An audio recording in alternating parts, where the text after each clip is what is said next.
Well, one of the county's newest initiatives is the Watershed Protection and Restoration Program. Not only is it expected to create thousands of green jobs and businesses, but it's also designed to clean up area waterways. Driveway or on a roadway, when it rains, it gets washed here into this rain guard where it's easy to pick up instead of going into that storm drain. DER Director Adam Ortiz is demonstrating how a rain garden works to help clean up the environment. Prince George's plans to create 40,000 new ones across the county to help catch polluted stormwater runoff. It's all part of a new $1.2 billion program. From a business perspective is that we are going to have new opportunities that are going to be funded by this fee. So areas that have been non-traditional for small and minority-owned businesses, architecture, general construction, concrete molding, things, landscaping, things of that nature. This is going to provide a tremendous opportunity for them to get involved, to grow their capacity, to hire individuals that are residents of Prince George's County, and to build their businesses. In addition to rain gardens, funds will also be set aside to build more parking lots with permeable pavement.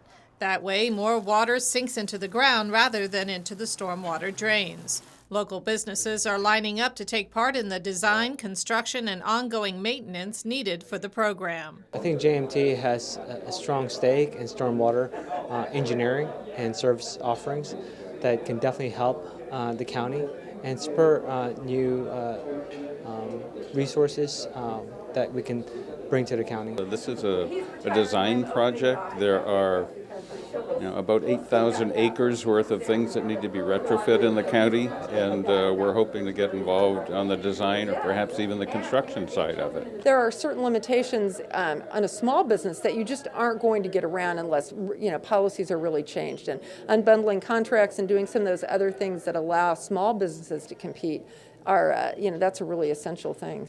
But the ultimate goal of the new program is to make local rivers and streams healthier and safe for recreational uses, as well as to protect the future water supply.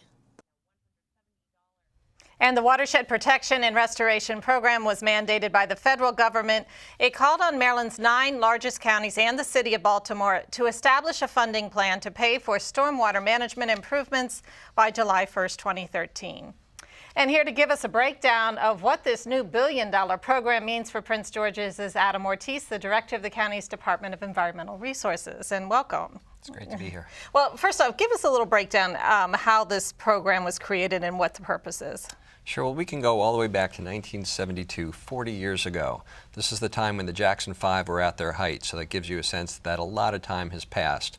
That's when the Clean Water Act was passed by Congress, which said that we had to clean up our waterways. And since that time, we've made progress in some areas, but in other areas we haven't. And a lot of our waterways are very polluted, and the cost of that is tremendous. Not just the fishermen, but we're also keeping recreation away and keeping our waterways from being a destination.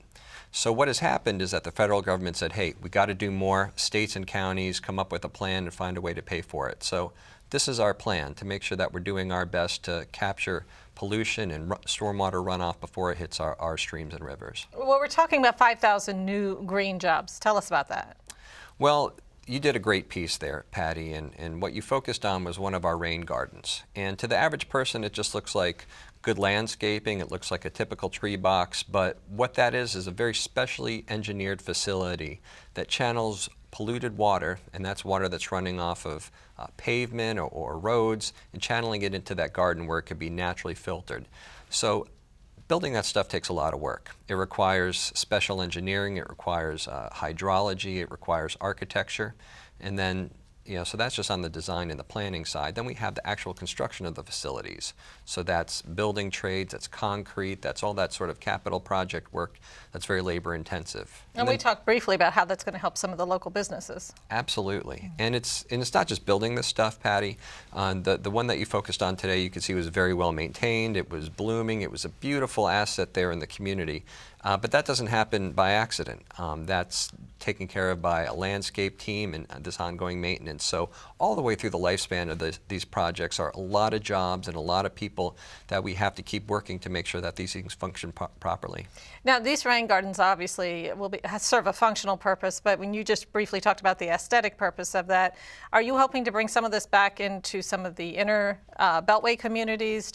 I'm sure they must be excited about it. Yeah, absolutely. Some of the areas that we have to focus on most, and County Executive Baker's been very clear that we have to spend time putting resources and bringing our most distressed communities up a few notches through the Transforming Neighborhoods Initiative. And we're partners in that. And that's exactly what we're trying to do, is to make sure that these facilities are on our main corridors, are in our neighborhoods, and really kind of transform areas that are a little beaten up and have been neglected for a long period of time into really beautiful green gateways. And you see there's obviously butterflies and there's lots of other things there, so they are very aesthetic, they're very pretty.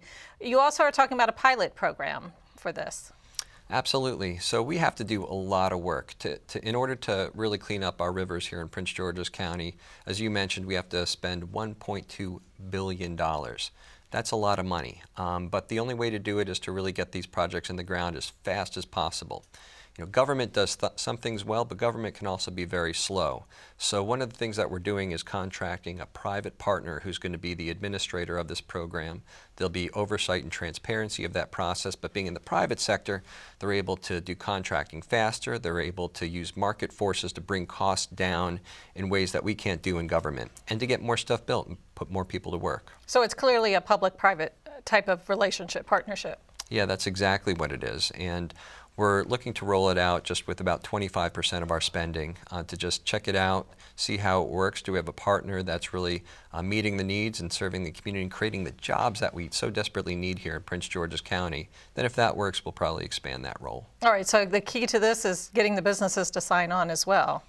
Right. So one of the things that we're trying to do, and this morning at the County Connections breakfast, you saw a lot of excitement, a lot of people in that room. So we want to get our partner, but that partner has got to do a lot of local hiring and to really get, you know, our folks here in the county to work and to build jobs and wealth right here at home. All right, Mr. Ortiz, thank you so much for joining us. Thank you. And that $1.2 billion program will be implemented over 12 years with $7 million dedicated in the first year. Maintenance of the rain gardens and permeable pavement areas will continue for another 30 to 40 years. The county has established a fee structure based on the impervious surface to be paid annually by residents and business owners through their property tax bill. Those fees are expected to remain in place for 4 years. For more information on the program, you can call 301-883-5833.